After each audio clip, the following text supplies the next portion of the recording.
faw ñu toog altine ak kuréel yëpp candidat yi parti politique yi kilifa réew mi ci bànqaas yi nga xam ne ñoom moom la ñu ŋànk te ñu doon def toujours dialogue national ñu waxtaanee ko kon war nañ mën trouver ci dialogue bi date boo xam ne ñëpp dinañ ci d'accord date boo xam ne ñëpp dinañ ci d'accord date boo xam ne ñëpp dinañ ci d'accord suñ ci d'accord su boobaa si saa si dinaa jël décret pour woote si date boobu la woo collège électoral mu nekkoon jéego bu am solo. suñu dialogué ba pare nag jotaay bi li muy rëy rëy amul dogal bi. jotaay bi li muy rëy rëy amul dogal bi. jotaay bi li muy rëy rëy amul dogal bi. loolu tam dañ ko war a xam waaye dinañ ne président suñu gis-gis jàpp nañ ne lii mooy li gën ñeneen ne ñun lii la ñu jàpp ne mooy li gën su ko defee nag moom mu xool su taataane ba pare nag jël dogal bi muy jël. kenn newul élection du am doomu Sénégal a ngi waxtaan seen biir loolu dafa warul jar ñu ñuy ŋawte ci àdduna bi loolu war na tax coow am ci réew mi. date bi président moo koy déterminer parce que décret mooy fixer date des élections. date bi président moo koy déterminer parce que décret mooy fixer date des élections. date bi président moo koy déterminer parce que décret mooy fixer date des élections. date boo xam ne ñëpp dinañ ci d'accord date boo xam ne ñëpp dinañ ci d'accord. date bi président moo koy déterminer parce que décret mooy fixer date des élections. yomboon na ma lool ma toog ne date bi nangam la te su boobaa ku mu neex ku mu naqari foofa ngay dem. Ma volonté et mon vœu le plus cher c'est de faire tenir l'élection présidentielle dans les meilleurs délais et ceci avant l'hivernage. Dans les meilleurs délais et ceci avant l'hivernage prochain. Et dans la paix. D'ailleurs boo jëlee datu élection yi rëccale na ci ay kàddoom ba ni avant nawet bu 2024 bii la bëgg organiser élection yi ci li mu wax. yëpp nag amnistie dégg naa nit ñi wax xam nga politique ku nekk am nga sa sañ-sañu xalaat parti bu ne mën nga wax la nga xalaat man waxuma ci turu sama parti damay wax en tant que président de la République gardien de la Constitution garant de l'unité nationale kon responsabilité yi du ñu benn ku mu neex mën nga xalaat lu la neex mais man laa wax tant que njiitu réew loolu laa sàkku ci askan bi ak ci député yi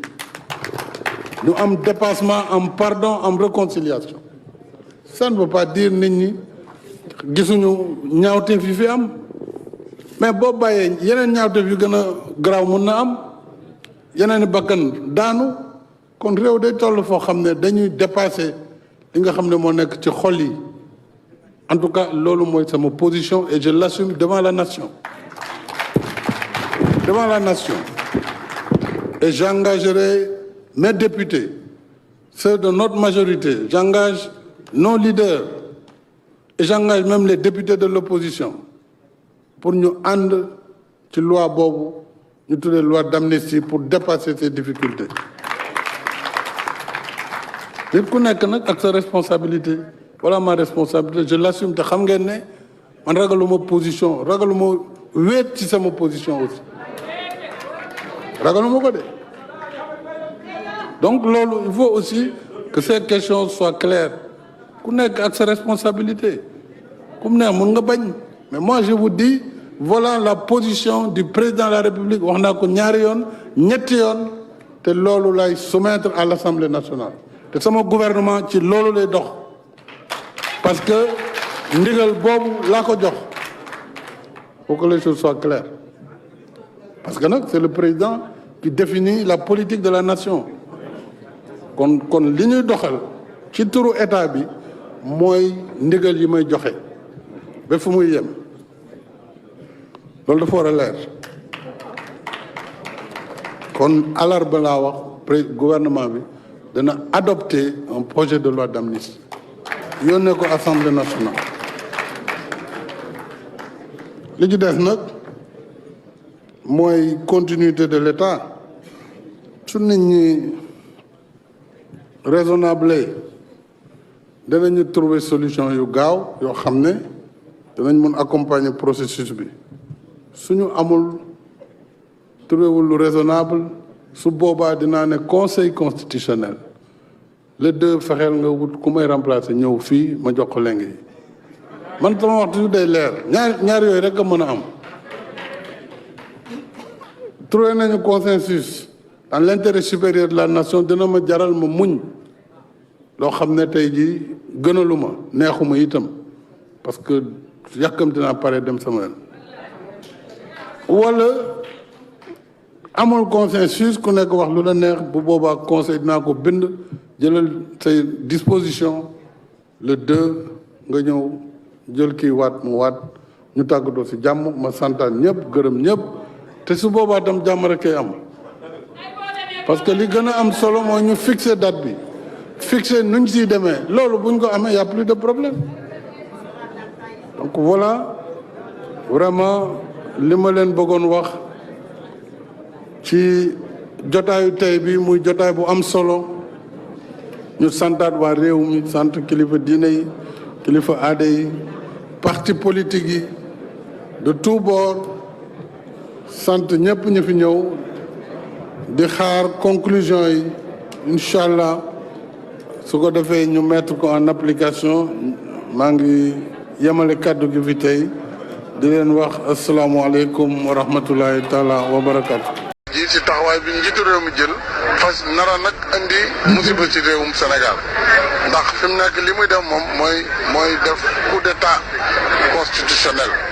mooy def forcing pour imposer réew mi loo xam ne réew mi du ko nangu tey du ko nangu ëllëg te it ñëpp décidé nañu taxawal benn front républicain maanaam muy parti muy syndicat muy société civile muy citoyen tout court ñëpp war nañu taxaw pour dire non parce que lu ëpp tuuru te lii ëpp na waaw Abdoulaye moomul réew mi te waruñ nangu li mu bëgg a def mu def ko ci Sénégal kilifa yi nag kilifa diine yi war nañu wax kilifa yëpp war nañu wax ndax bu ñu waxul léegi ce sera trop tard maa ngi ñaan aussi parce que li mu bëgg a def confrontation dana am c'est inévitable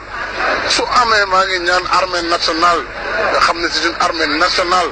ni armée républicaine yëpp def ñu féetee côté askan wi ndax bu fekkee ordre c'est illégal c'est illégitime kenn waru ko exécuter waxatuma la ak naan dañuy jéem a boom wala di bunduxataal population yi te population yi dinañ taxaw faire face à Wade c'est clair donc